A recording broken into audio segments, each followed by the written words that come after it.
विभाजन क्यों हुआ था?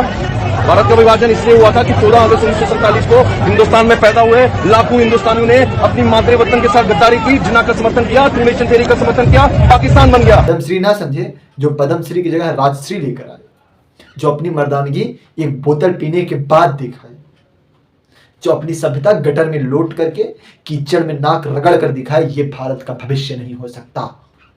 अगर ये युवा भारत का भविष्य बनेंगे तो भारत कभी तरक्की नहीं करेगा। युवाओं की मानसिकता बदलनी होगी। शांति वांति छोड़ो, शांति वांति छोड़ो, शस्त्रों का संधान करो और सेना को आदेश थमा दो, रणचंडी का आह्वान करो। एक बार देशद्रोहियों को ऐसा झटका दो कि इनके शीश काट काट कर लाल किले पर लटका दो। जय श्री राम। मित्रों, आज ये वीडियो उन सभी देशद्रोहियों के लिए है जो कभी लाल किले से तिरंगे का अपमान करते हैं तो कभी भारत माता को डायन बोलते हैं।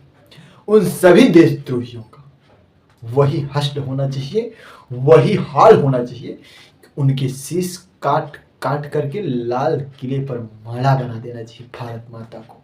जब 1947 में भारत स्वतंत्र हुआ तो भारत में बहुत सारे लोग एक विशेष मजहब के इसी मिट्टी में जन्म लिए, इसी मिट्टी का अनाज खाए, यहीं के हवा से जिंदा रहे, यहीं का पानी पिए और अपने मादरे वतन के साथ गद्दारी करके भारत का विभाजन करवा दिए।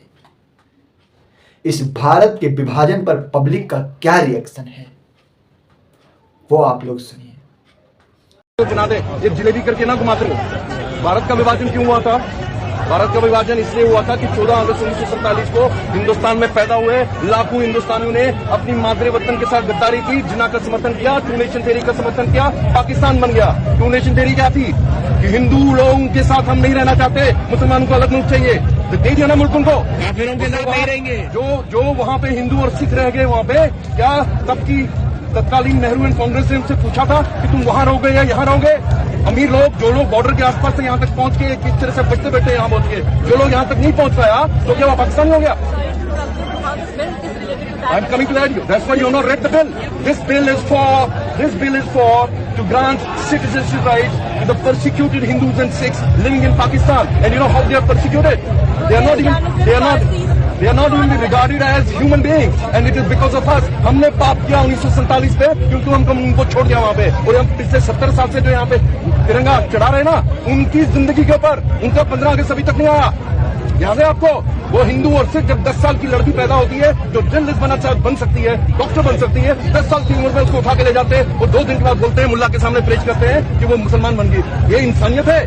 उनके लिए सब नफरत कर रहे हैं। ननकाना साहब जानती है ना? ननकाना साहब सिखों की, हिंदुस्तान की सबसे बड़ी शाइन है। वहां के ग्रंथी की लड़की को उठा के ले गए, 2 दिन के बाद उसको नकाब पे लेके आए, बोले ये मुसलमान बन गई। ये इंसानियत है? उनको आप यहाँ नहीं आने देना चाहते?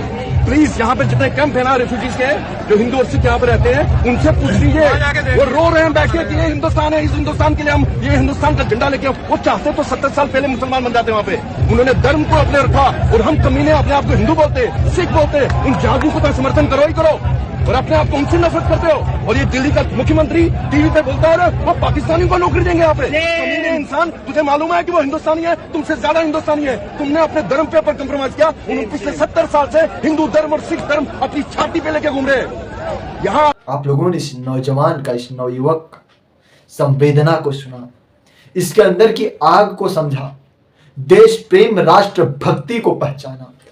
वही देश प्रेम, वही राष्ट्र भक्ति आपके भी दिल में है, हमारे भी दिल में है, जो सिर्फ एक मजहब की वजह से भारत का विभाजन होने से अब रोकता है।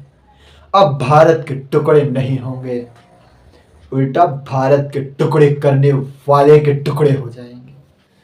मित्रों, एक मजहब, मात्र एक मजहब के लिए भारत से कभी अफगानिस्तान अलग हुआ, फिर अफगानिस्तान एक अलग हुआ और अफगानिस्तान एक मुस्लिम देश बना।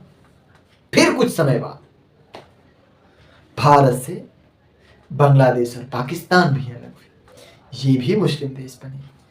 फिर भी भारत सेक्युलर ही रहा और इतना ही नहीं, अगर भारत के प्राचीन काल में जाएं तो भारत से अलग हुए देशों का नाम सुन लेते हैं। Tibet, Nepal, Bhutan, Myanmar, Bangladesh, Pakistan, Indonesia, Iran, Iraq, मिस्र, सीरिया, ये सब कभी भारत के अभिन्न अंग थे और अधिकतर ये आज मुस्लिम देश हैं। सिर्फ एक मजहब के लिए भारत कितने टुकड़े हुए हैं? क्या अब भी मन नहीं भरा? क्या अब भी भारत के और टुकड़े करवाना बाकी है? नहीं मित्रों, तो आपको जागना होगा, आपको समझना होगा और युद्ध को, युवा पीढ़ी को या फिर आने वाले बच्चों को, देश के भविष्य को ये बताना होगा। अगर आप चाहते हो कि आपके घर में कोई छत्रपति शिवाजी महाराज या महाराणा प्रताप जैसा शूरवीर पुत्र का जन्म हो, तो माता को जीजाबाई बनना होगा। कुंडी मत खटकाओ राजा, सीधा अंदर आओ राजा, ये सिखाने से बच्चों को देश की रक्षा नहीं होगा। गजरा रे नैना के लटके झटकों से देश की रक्षा नहीं होगा। लोग कहते हैं भारत युवाओं का देश है, भारत में बच्चे बहुत हैं, युद्ध जो है बहुत है, पर मैं कौन सी युवाओं की बात करूं? वही युवा जो शाम को सिगरेट फूंकते हुए मिल जाता है, या वही युवा जो अपना मर्दानगी एक बोतल पीने के बाद दिखाता है ये देश का भविष्य है? शर्म नहीं आती? जिसको अगर तुम ज्ञान दो, समझाओ, बेटा कुछ ऐसा कर्म करो, आगे बढ़ो, तरक्की करो, आप पद्मश्री लेकर आओ, तो वो बाहर जाकर के राजश्री लेकर आए, ये देश का भविष्य है? ऐसा देश का भविष्य नहीं चाहिए हमें। जो पद्मश्री ना समझे, जो पद्मश्री की जगह राजश्री लेकर आए, जो अपनी मर्दानगी एक बोतल पीने के बाद दिखाए, जो अपनी सभ्यता गटर में लोट करके कीचड़ में नाक रगड़ कर दिखाए, ये भारत का भविष्य नहीं हो सकता।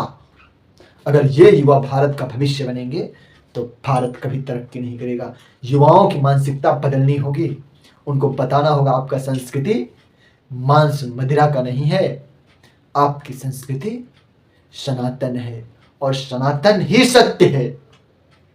बाकी आप लोग समझदार हैं। अपनी वाणी को विराम देता हूँ। जय श्याम, जय मां भारती, हर हर महादेव।